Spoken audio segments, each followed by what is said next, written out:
As you've seen throughout the month, it has been the unplanned and the unannounced which has been the fulcrum of every milestone in the Occupy movement. Saturday night, as a piece of tape we played earlier showed, when police clashed with protesters in Times Square, an American veteran of the war in Iraq stood up for the people behind the barricades. Why are y'all walking like there's a war going on? Nobody has guns! I'm in New York City. I am from New York City, and these cops are hurting people that I fought to protect. There's no reason for this. There's no honor in hurting unarmed civilians, and I won't let it happen. Sgt Shamar Thomas is a Marine veteran, served 2 tours in Iraq, took part in Fallujah in the second battle. Comes from a military family. Both his parents are veterans. His father served in Afghanistan, his mother in Iraq.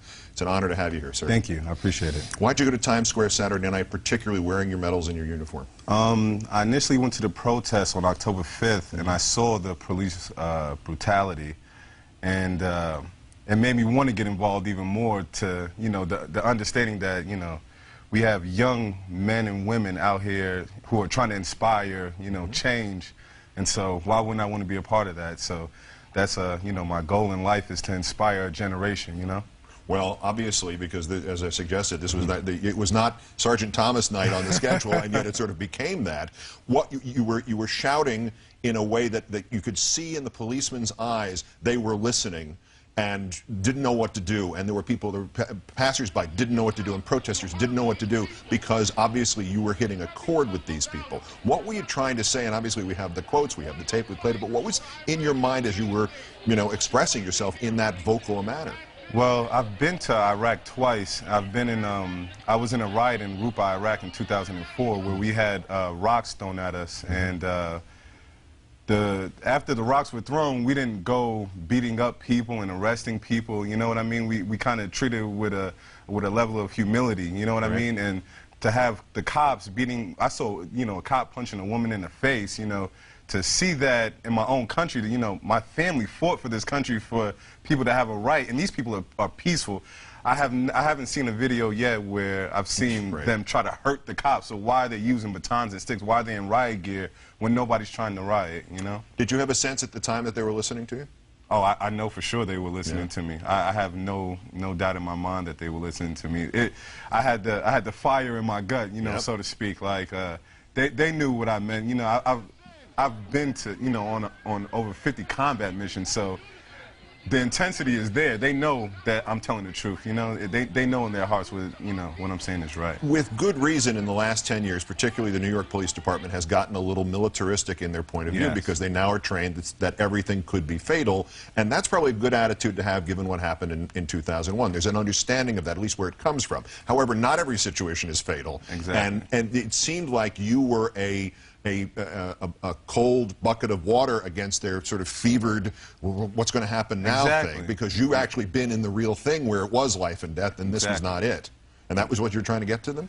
It's a time and place for things, you know. It wasn't, when the situation arises where you know, the crowd starts getting frantic, that's when it's time to say, you know what, the crowd is getting frantic. When people are just shouting, you know, we are the 99%, come join us, these are not, you know, chants that incite violence, you know what I mean? So why, you know, the riot police were informed, just walking, marching up and down the street like, you know, like it was a battle going on, and I've been in battle. It was no battle going on. Right. You The know? other side not only didn't have weapons of any kind, they didn't have the rocks yet. They're not even, rocks. There's no stage at that point. Give me your assessment of the messages that are coming from Occupy Wall Street, and are you in favor of them, opposing the corporate greed and holding the banks accountable and supporting the middle class, principally those three? I support everybody's view. I tell people all the time that I'm not a part of any political party. I'm not a part of any group or anything like that. I'm an American citizen. Okay, so then what does this mean to you? What this means to me is that this is our time in our generation to change the greed that is in America. Like both of my parents did 20 plus years in the military, and they have to find jobs now.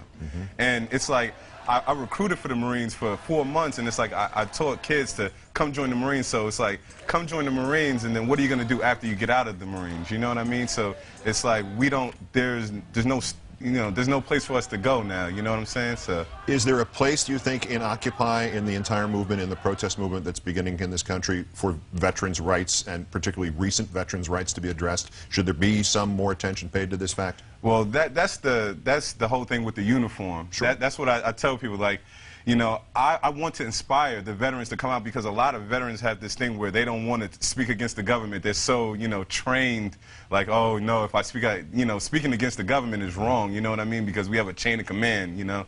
But I don't think it's about a chain of command. It's about a way of life. You know, you understand what I'm saying? So chain of command goes both ways.